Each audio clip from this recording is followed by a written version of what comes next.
Hello there! Welcome back to Brilliant Minds.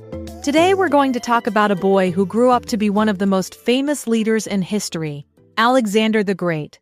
Alexander was born in the ancient kingdom of Macedonia, a place in northern Greece, over 2,000 years ago. His father, King Philip II, was a strong and ambitious ruler. His mother, Queen Olympias, told young Alexander that he was descended from heroes and even from the mighty god Zeus. Whether or not that was true, it made Alexander believe from an early age that he was destined for greatness. As a boy, Alexander had a sharp mind. His father hired none other than Aristotle. Yes, the very same Aristotle whose name you might recognize from your school books, to be his teacher. Imagine having one of the greatest philosophers in history helping you with your homework.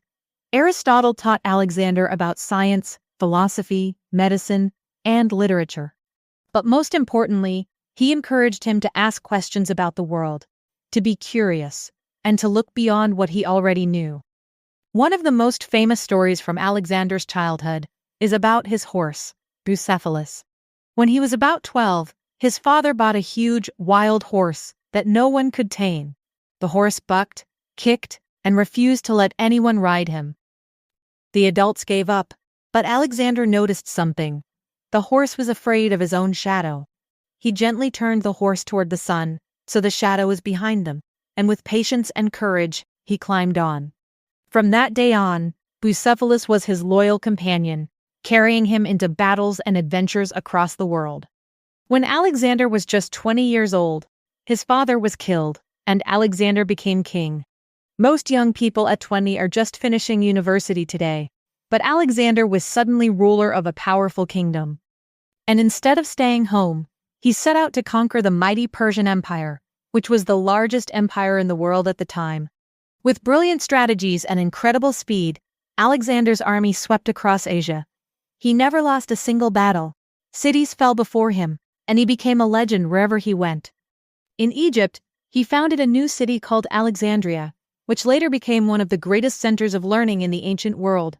But being great wasn't always easy. Alexander faced enormous challenges. His soldiers marched thousands of miles, often through deserts and mountains. Sometimes they grew tired and wanted to go home. Alexander himself could be stubborn and fiery. He made mistakes, and some of his decisions led to hardship for those who followed him. History remembers him not only for his victories, but also for the costs of war. By the time Alexander was just 32 years old, he had built an empire stretching from Greece all the way to India.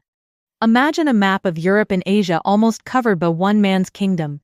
Yet his life ended suddenly. He became ill in the city of Babylon and died far from home.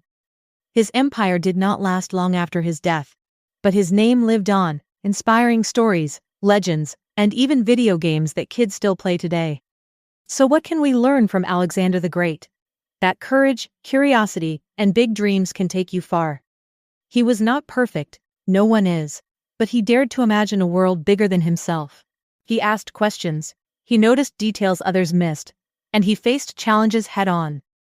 Maybe you won't conquer the world with armies, but you can conquer challenges in your own life. Whether it's learning something new, standing up for what you believe in, or simply being brave enough to try again when things go wrong, you too can achieve greatness in your own way. Thanks for listening. We'll see you again soon for another amazing story.